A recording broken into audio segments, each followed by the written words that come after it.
So we're going to make a lock, aren't we?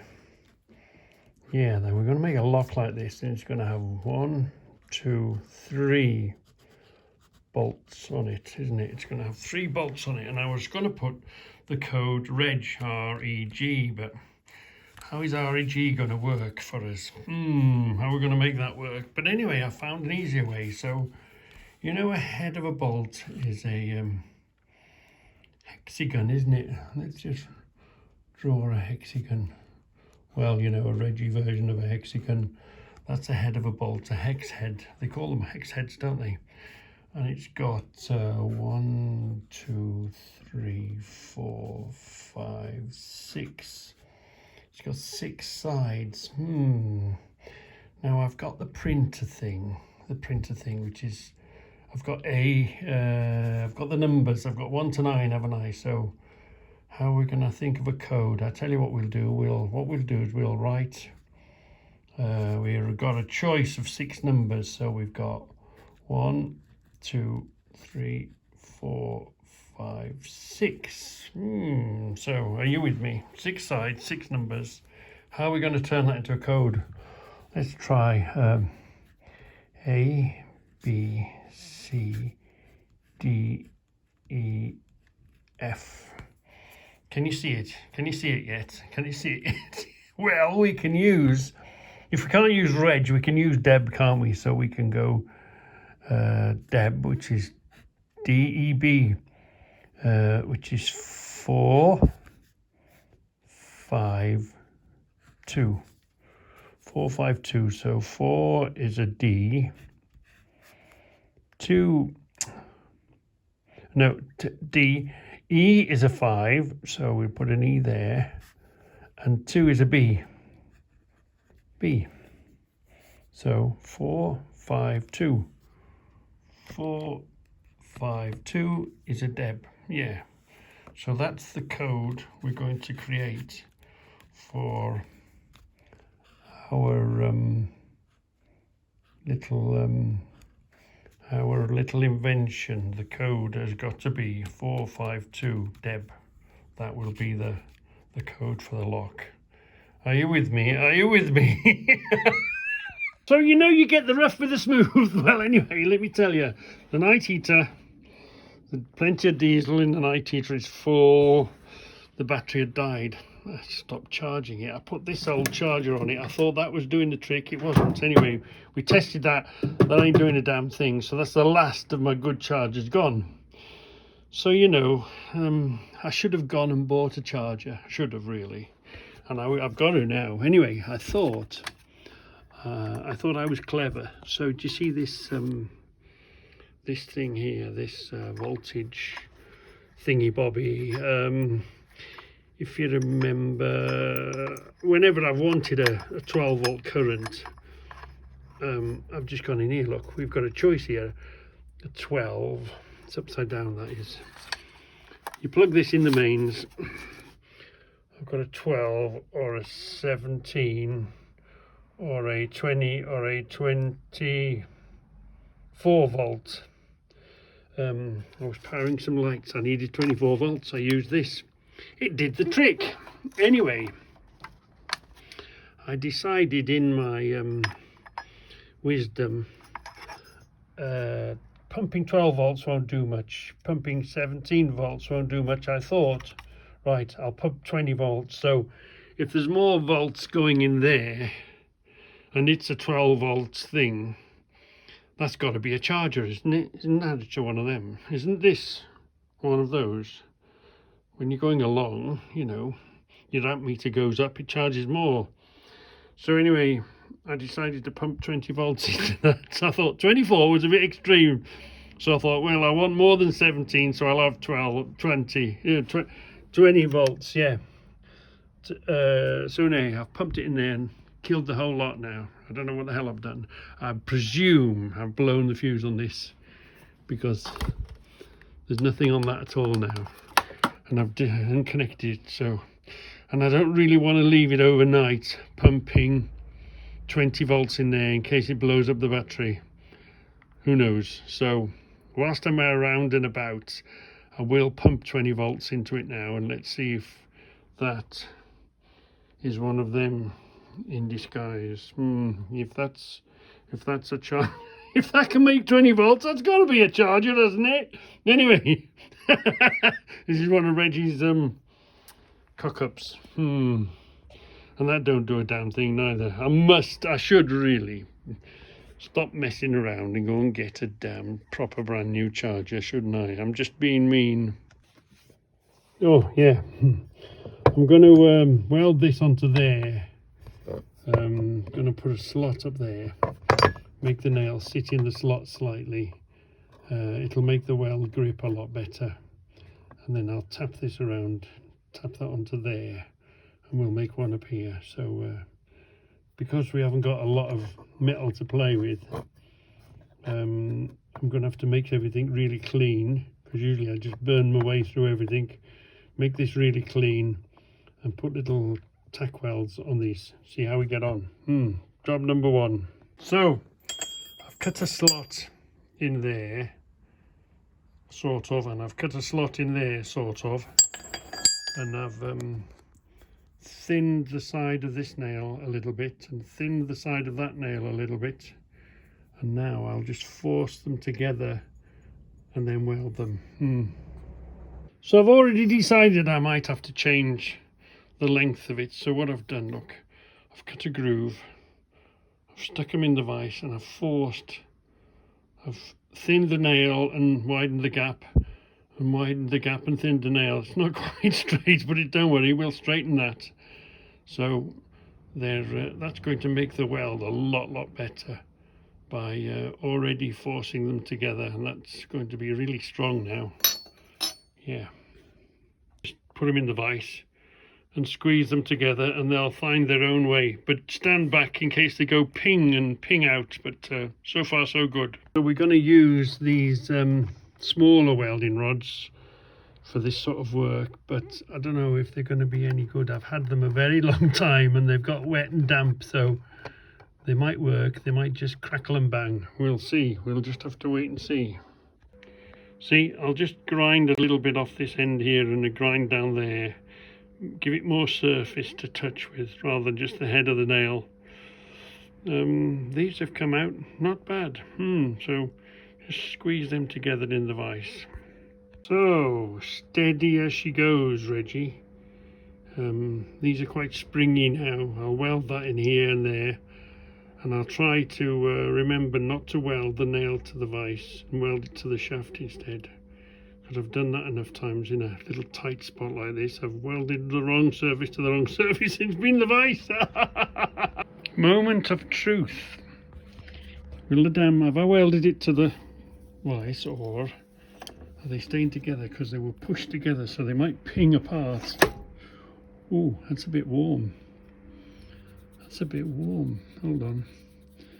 That's a bit warm. Let me just hold on. There we are. Get the pliers. It's just right. Moment of truth. Are they going to stick together? Oh, yeah. Maybe. Here's the knee. Here's the knee. I don't know. I can see a break. Not quite. No. That one hasn't gone. Look. That one hasn't stuck, so we need to do that one, and that one is on the vise actually. Yeah, I caught the corner of the vise. They might be close enough to hammer in now. Oh, we've always got this side to work with. Come on, let's do a bit more. So I hammered this into place, went to hammer this into place, and all it did was release this one. So it's always better to squeeze them together until you've got them done. So it didn't do quite such a good job on this as it did there, because look, I never cleaned it. I should have cleaned them, shouldn't I? Anyway, they've stuck of a fashion, so I've come around the back now and I'm going to do the back end. But the problem is sometimes you warm this end up, it releases the other end, so I'm just going to go gently and build it up and then grind it off and weld it again until I am happy that it's got a good connection. Because this is still sprung. This one's a bit squished in, but they're still springing. I can hear it cracking. It's ready to release. It's that pressure there, look.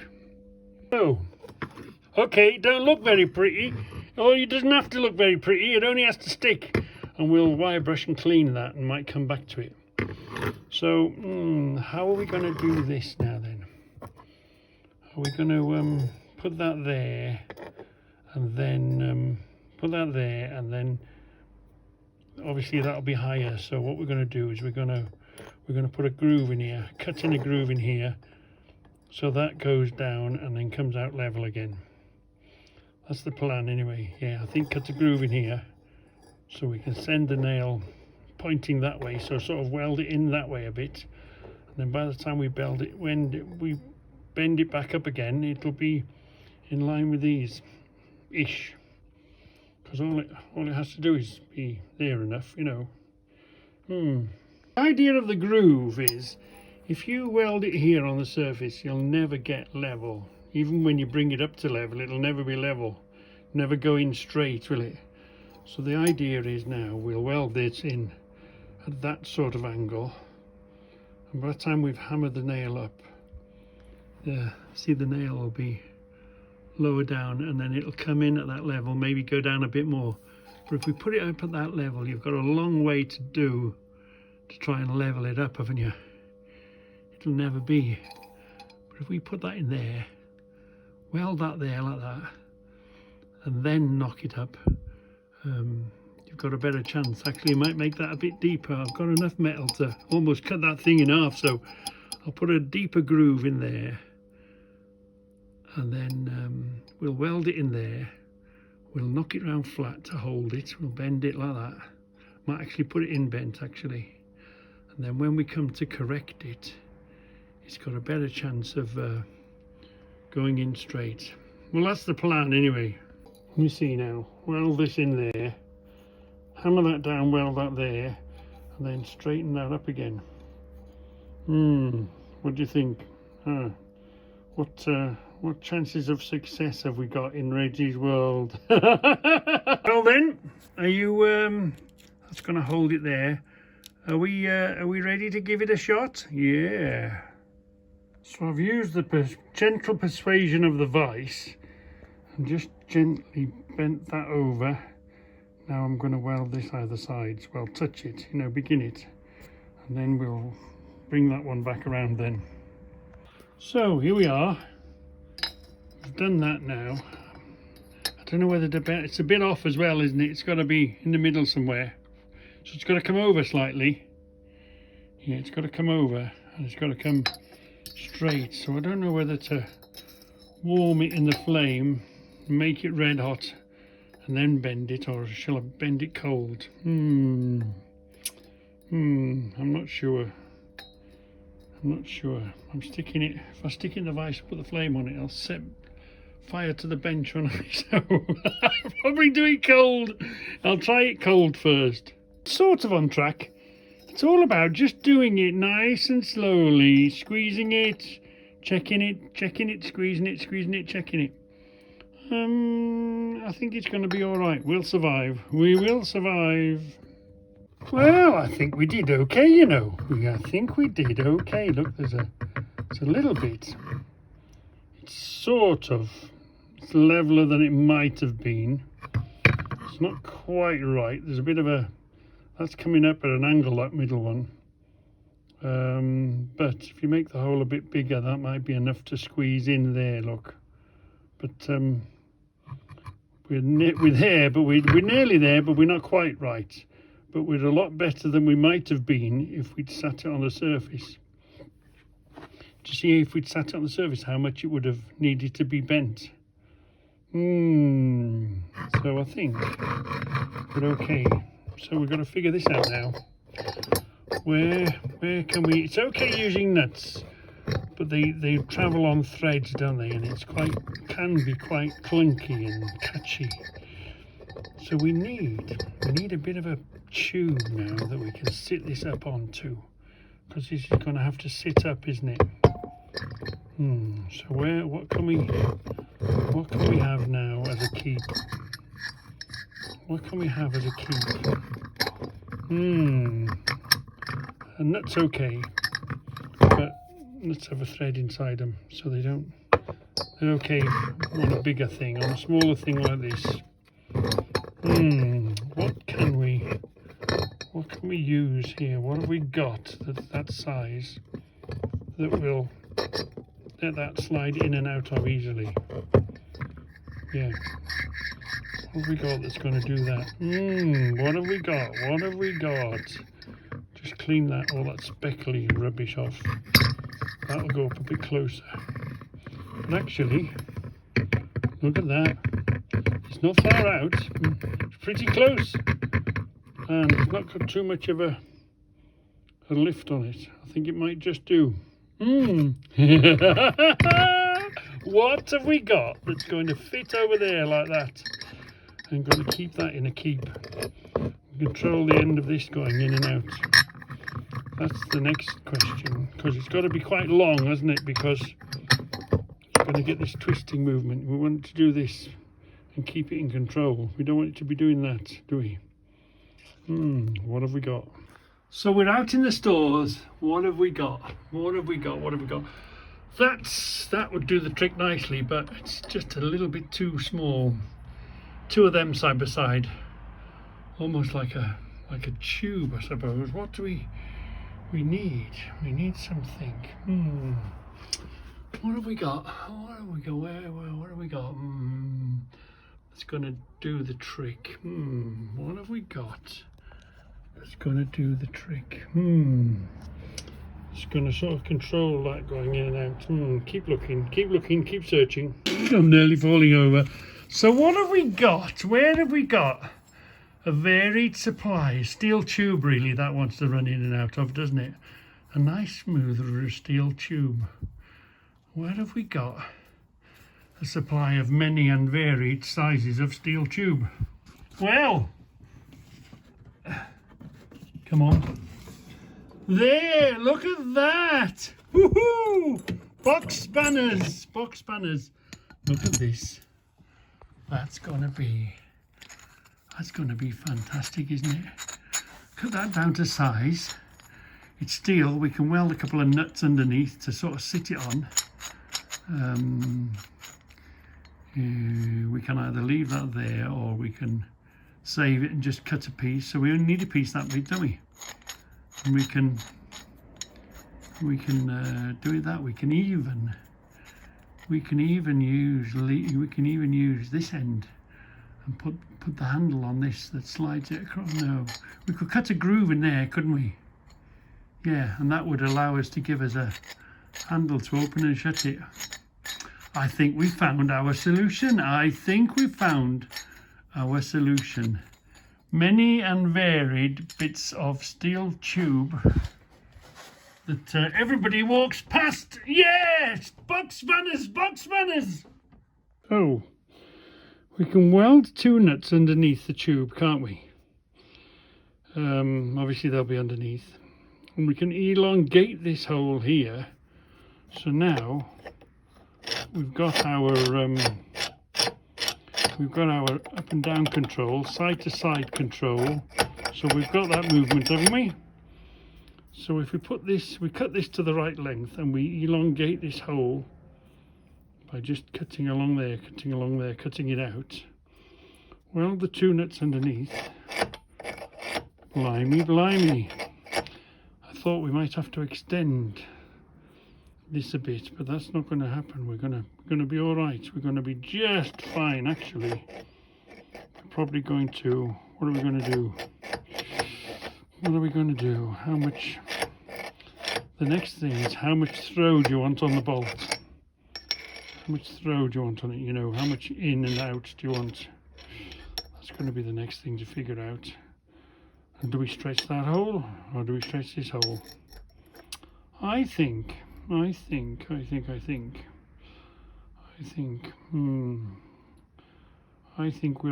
stretch this hole that way. So that will be what's shut and what's open, because it's going to work the other way around in it. The shaft within. We've got to figure that out somehow now. But anyway, at least we've found something that's going to control it up and down and left and right. And we're going to be able to just put a thing on there, don't we? There's the sliding handle, as you do when you slide a bolt, don't you? When you slide a bolt across, you have a sticking out bit, don't you? When you slide a bolt across, you have a sticking out bit, don't you? Yeah. I'm really glad I saved them box spanners now.